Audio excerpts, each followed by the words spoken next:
नमस्कार दर्शक बंधु।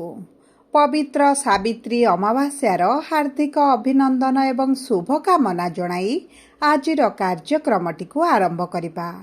एवं आजिर कार्यक्रमटी समस्त कुंभ राशिर व्यक्ति विशेषंक पाई बहुत अधिक गुरुत्वपूर्ण रहिछि।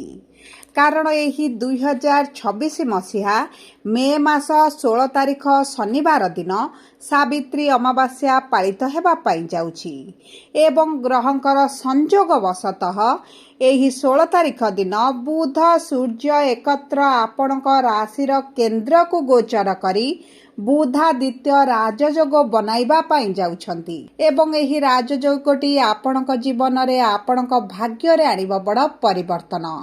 किंतु आपणकर राशिटी कुंभ हेले मध्य नक्षत्र अनुजाई भिन्न भिन्न प्रभाव भिन्न क्षेत्र रे आपणकर देखिबा को मिलिबो।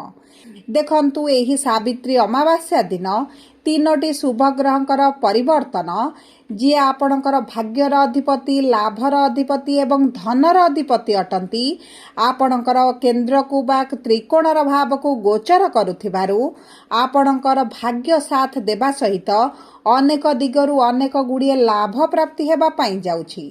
समस्त सुख आपण को प्राप्ति हेबा पाई जाउछि। तेबे आसंतु जानिपा आपणक नक्षत्र अनुजाई आपण को केउ क्षेत्र रे केबेठारु शुभ फल प्राप्ति हेबो। किंतु आपणकर जदि कुंभ राशि होइथाए तेबं आपण भी ईश्वर को आंतरिक भक्ति एवं विश्वास करंती तेबे वीडियोटी को लाइक करंतु। कमेंट बॉक्स रे जय जगन्नाथ जय मां लक्ष्मी अवश्य लिखि दियंतु। ता सहित आम सह जोगाजोग करबा पई वीडियोर मध्य भाग रे को व्हाट्सएप नंबर टी दिया जाइछि। जो नंबर साहाय्य आपण आम सह जोगाजोग करी निजर नूतन कुंडली प्रस्तुत करि परिबे, कुंडली विश्लेषण कराई परिबे किंबा आपणकर चाकरी विवाह व्यवसाय प्रेम संपर्क शिक्षा स्वास्थ्य को नहीं किछि समस्या रहिछि तार सहजरे एवं स्वल्प मूल्य रे समाधान करि परिबे। सेतिपई आपण आम सह वीडियोर शेष पर्यंत जोड़ी होई रुहंतु एवं व्हाट्सएप नंबर माध्यम रे आम सह जोगाजोग करी खूब कम मूल्य रे आपणक समस्यार समाधान करंतु। एबे आसंतु कार्यक्रमटी को आग को बढ़ाइबा एवं जानिबा आपणकर राशि कुंभ हेले मध्य नक्षत्र अनुजाई एही सावित्री अमावास्या परठारु एही बुधादित्य राजयोग फल आपण को केमिति केबेठारु केउ क्षेत्र रे प्राप्त हेबा पाई जाउछि। देखंतु आपणकर तृतीय भाव रे बुध सूर्य एकत्र विराजमान करिथिले एवं शनि द्वितीय भाव रे धनर भाव रे विराजमान करिथिबारु आर्थिक समस्या सहित पारिवारिक जीवन रे आपण मध्य विशृंखला देखुथिले। आपण जो व्यक्ति मानकु साहाय्य सहयोग करिथिले सेही व्यक्ति माने आपणकर शत्रु साजुचंती। किछि आत्मीय परिजन मध्य आपणक ठारु दूरता बनाइछंती एवं आपणकर जो माने मित्र भाबुचंती एवं सेही माने परिशेष रे शत्रु हेउचंती। गुप्त शत्रु बुद्धि पाइबा सहित आपणकर शिक्षा हेउ आपणक चाकरी क्षेत्र रे मध्य आपण बहुत अधिक समस्या देखुचंती।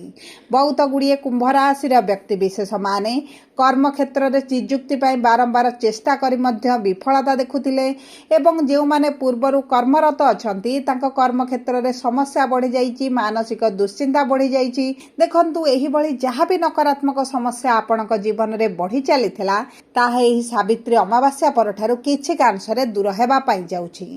तेबे आसंतु जानिबा कुंभ राशि रा तीनोटी नक्षत्रंग विषय रे। देखंतु कुंभ राशि रा तीनोटी नक्षत्र रही थाए धनिष्ठा कुंभ, शतभिषा कुंभ एवं पूर्व भाद्रपद कुंभ राशि। सर्वप्रथम जानिबा धनिष्ठा कुंभ राशि रा व्यक्ति विशेषंक जीवन तेबा 23/11 कुंभ राशि रा व्यक्ति विशेष मानकर नक्षत्र अधिपति मंगल विराजमान करिसंती स्वराशि रे त्रिकोणर भाव रे।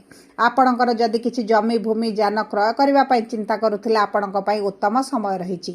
जदि आपण ऑनलाइन रिलेटेड किछि कार्य करूचंती, आईटी सेक्टर रे सॉफ्टवेयर लाइन रे किछि कार्यरत अछंती किंबा कैरियर बनाइबा पई चाहुथिले तेबे मध्ये आपणको उत्तम फल प्राप्ति हेबो। देखंतु आपणक सरकारी चाकरी पई मध्ये अति प्रबल योग बनुछि। जदि आपण पूर्वरु सरकारी चाकरी पई बारंबार चेष्टा करी निराशता देखुथिले तेबे आपणकर मनस्कामना आपणकर अभिलाष एही सावित्री अमावास्या परे जदि आपणकर किछि परीक्षा इंटरव्यू एंट्रांस रछि तेबे आपणकर सेतरे शुभ फल प्राप्ति हेबो। मनस्कामना रे वृत्ति घटिब एवं विशेष भाव में देखु सूर्यंकर सप्तम दृष्टि दशम भाव को थिबा कारणरू कर्मक्षेत्र में आपण मान सम्मान वृद्धि पाइब दरमार वृद्धि घटिब एवं देखु ता सहित भाग्य आपणकर साथ देउछि।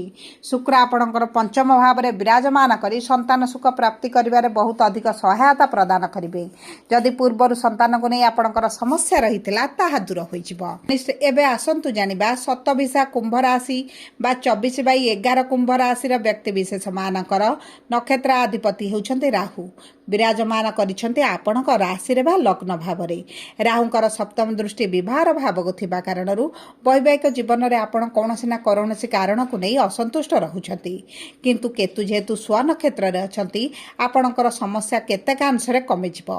जदि विवाह रे बाधा विघ्न समस्या आसुतिला ताहा दूर होइजिवो। देखंतु जदि आपणकर बयस 35 अतिक्रम करिगलानी तेबे मध्य आपणकर विवाह जोग बहुत भल रहिछि।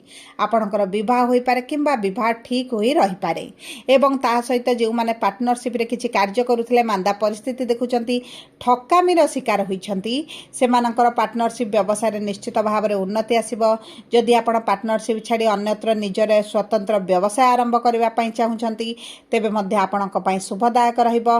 देखंतु आपणकर भाग्याधिपति एवं लाभाधिपति गुरु शुक्र एकत्र पंचम भाव त्रिकोण रे विराजमान करिथिबारु भाग्य साथ देव एवं लाभ वृद्धि पाइब रोजगार वृद्धि घटिब धन संपत्ति रे बढ़ोती हेब।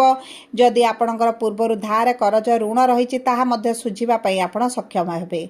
जो माने प्रेम विवाह करबा पई चाहुचंती आपण मानक पई अति उत्तम समय रहिछि। कोर्ट कचेरी केस जदि किछि चलिछि सेथुरु आपण बाहर को आसीबे। एबे आसंतु जानिबा पूर्व भाद्रपद कुंभ राशि बा 25/11 कुंभ राशि रो व्यक्ति विशेष मानकर नक्षत्र अधिपति होउछन्ती देवगुरु बृहस्पति। गुरु पंचम भाव में विराजमान करिछन्ती। विद्यार्थी मानकु शिक्षा क्षेत्र में अति उत्तम फल प्राप्ति हेबो।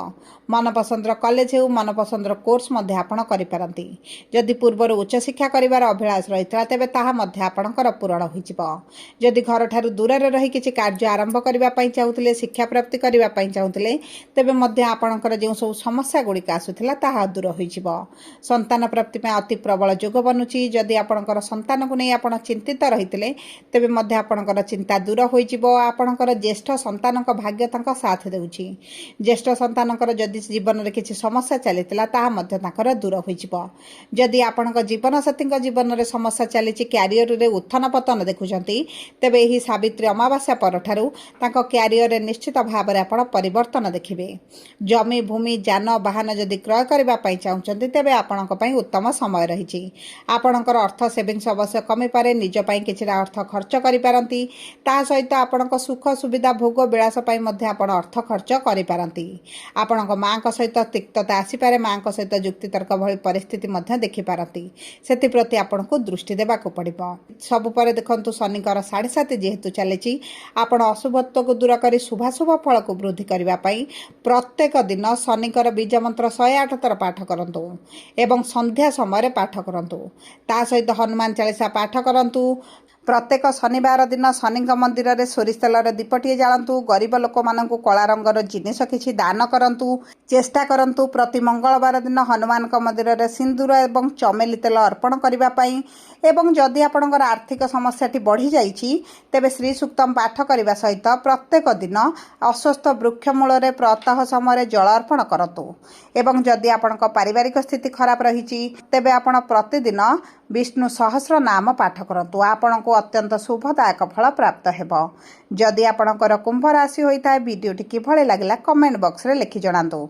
जदि आपणक प्रियजनकर कुंभ राशि होइताय वीडियोटी तांका सहित शेयर करंतु। धन्यवाद।